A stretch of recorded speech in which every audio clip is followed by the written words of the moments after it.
Welcome everyone to another episode of WA This Week, and look, we've mixed it up a little bit this week with a slightly different location up in the Liberal Party room in Parliament House, a room where many famous decisions have been made over many years, and certainly a very auspicious location, if I can say. But what isn't auspicious is the performance of Police Minister Papalia in Parliament this week. You know, we've got a minister who, instead of focusing on his job, tries to spin his way out of trouble by quoting incorrect statistics into the Parliament, or just denying that a problem exists. First up, in March this year, there was a survey done of over 2,000 police officers. Now that's almost, or in fact is, a third of the current police officers serving police officers. And worryingly, that survey found that 64% of police officers believed that morale in the force was unacceptably low. And because this is something we hear constantly from police officers. You know, Minister Papalia, what was his response to this? Was his response to say, you know what, that survey indicates there's a real problem in the police force, I need to do something about this? No. Instead, Mr Papalia, you know, tries to spin his way out of it, saying this is unrepresentative, it's not a problem. Now, Minister Papalia likes to tell us how often he goes to police graduations and the like, and I'm sure, you know, seeing new graduates are full of optimism and hope is a very nice thing and so on. But I'd suggest Mr Papalia goes down to police stations and just has one-on-one conversations with experienced police officers, talk about what they face day to day, and then come back and tell Parliament and tell me that everything's okay. You know, it's unacceptable for him to ignore the genuine distress that police officers are feeling. And I'm going to talk a little bit about that at the end as well, in relationship to the issues in the nursing and also midwifery as well. You know, worse than that, Minister Papalia came in, and this was in an answer to his own, you know, Dorothy Dixit question, that is a question from his own side. The minister came in trying to say what a tremendous job he'd been doing as Minister for Police. He'd done much better than the previous Liberal National Coalition government. So Minister Papalia claimed that between 2012 and 2016, the Coalition had only increased the police force by 95, and that he and his government, since they came into power in 2017, have increased police numbers by 481 officers. We were a little bit dubious about that, so one of my staff went back and actually looked at the real numbers. And can I suggest, before Minister Papalia comes into Parliament again and makes such claims, he should take the time, or at least get his staff to take the time, to go and look at the real numbers. My staff member had a look at the police reports from 2012 and 2016. In 2012, Western Australia had 5,821 police officers. So these are the sworn police officers who have all of the powers of a police officer. In 2016, there were 6,342. That's an increase of 521. What? Not 95. And can I say, shades the increase that the minister's claiming for his own government. Now, why would a Minister for Police, I mean, this is someone who's in charge of one of the most important parts of government, the important arms of government. Why would he come into Parliament and just simply try and, or simply quote fundamentally incorrect statistics? As I've said, this is a minister who should spend more time talking to police officers, talking to the senior police officers, understanding what the morale issues are in the force, not wasting the time of Parliament with incorrect information. This week, shameful week, I think, for Parliament. We saw the McGowan Labor government use their considerable numbers, their complete control of Parliament, to ram the what's called the it's in fact the Emergency Management Act amendment bill relating to COVID powers. Ram that through the upper house of Parliament. The upper house members were forced to sit until almost midnight on Wednesday night to pass those laws, and the government made it clear to them that if they didn't pass the laws by that, if the debate didn't end by that time, they would simply use their numbers to ram it through, just like they did in the lower house. And I've been through before just how onerous those laws are, and that those laws are vested entirely in the police commissioner.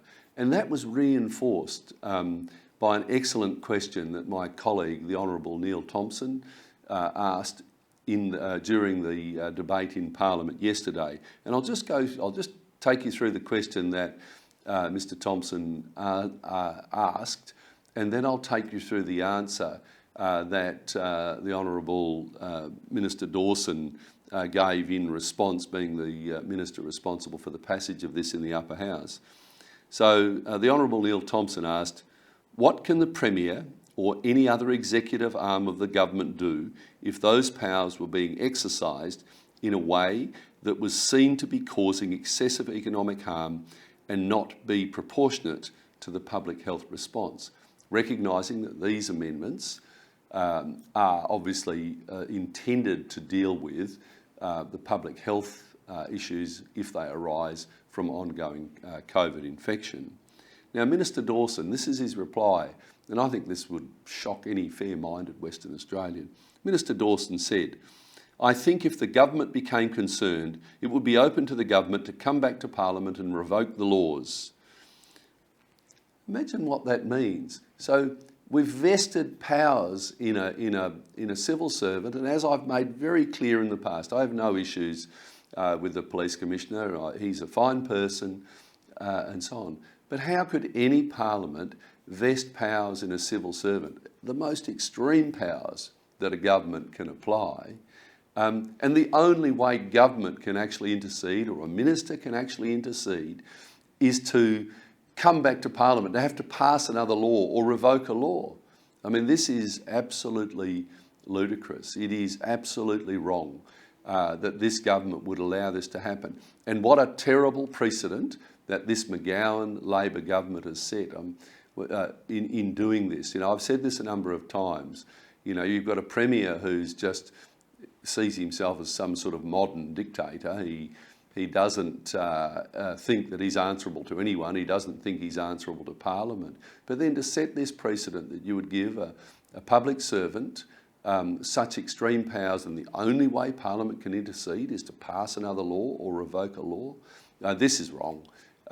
You know, the government, this law is not proclaimed. They could, in fact, go to the point of not having the law proclaimed. They're clearly hell-bent on doing it. You know, they don't care. They've got the numbers in Parliament. We've got a Premier who thinks he's above any reproach, that he is some sort of godlike figure. Whatever thought enters his mind is you know, the best thought in the world. But this is a really bad precedent for Western Australia. And it is, I think, something that is going to come back and haunt this government, and we'll make sure it does when we come up to the next election in 2025. This week, many of you would have seen in the media, in the newspaper and on the television, the industrial action now being taken by nurses and police. And I want to touch on this a little bit. Look, you know, there's always a degree of bargaining and positioning in industrial disputes, and when unions are looking to increase their wages. But it's really interesting to hear both the response from the Minister for Police and the Minister for Health, Amber-Jade Sanderson, in response to these industrial disputes. And what they've said is, look, these aren't, the nurses, the midwives, the police, they're not really upset. They're just posturing. This is just some sort of posturing as part of an industrial campaign. If there was any comment that illustrated the utter indifference that those two ministers have to those critical public servants that they're ultimately responsible for, then those comments exemplify that complete disdain and care for the real concerns that those outstanding frontline public servants have. You know, I went down to the nurses' rally last week and participated, or I didn't participate in, I actually sat there to listen, and I spoke to, you know, 20, 30-year plus nurses and midwives, and equally my colleague, the Honourable Peter Collier, has spent a lot of time with police officers talking about issues in the police force. And what's clear, the principal concern of nurses, midwives and police officers is a lack of respect a lack of any care by this McGowan Labor government for what they experience, for what they're going through. In both cases, it is eminently clear that there are major cultural problems. And for the ministers simply to wave their hands and go, well, this is just posturing, fundamentally disrespects and ignores the concerns of those outstanding police, nurses and midwives who all of us depend on, obviously for our safety physically in terms of protecting us from criminal activity and having a good ordered society, and then for those who are sick and vulnerable being treated properly. Look, you know, I really do hope, and I hope that both ministers, Ministers Papalia and Minister Amber-Jade Sanderson, actually go, as I say, sit down with those frontline people, talk to them, listen to them, don't talk over them, don't tell them that they're just doing this for some industrial purpose, but actually listen to them and then respond to those real cultural issues. You know, we've got a civil service that is being increasingly alienated by this government, and at the end of the day, it's you, every ordinary Western Australian, who suffers because these ministers are not doing their job properly. Well, thank you very much for listening to WA This Week. Don't forget, you can subscribe to this as a podcast on any of your podcast apps, and also you can watch the video version of the podcast. If you're listening to it, you can see it on Facebook, Spotify, YouTube, or just by searching Dr. David Honey.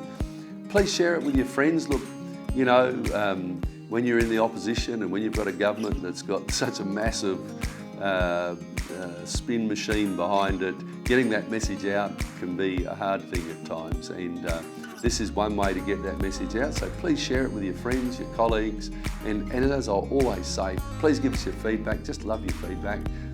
Really important, and good, bad or indifferent. It's really great to have that feedback, and that lets us do a better job next time. Thank you very much.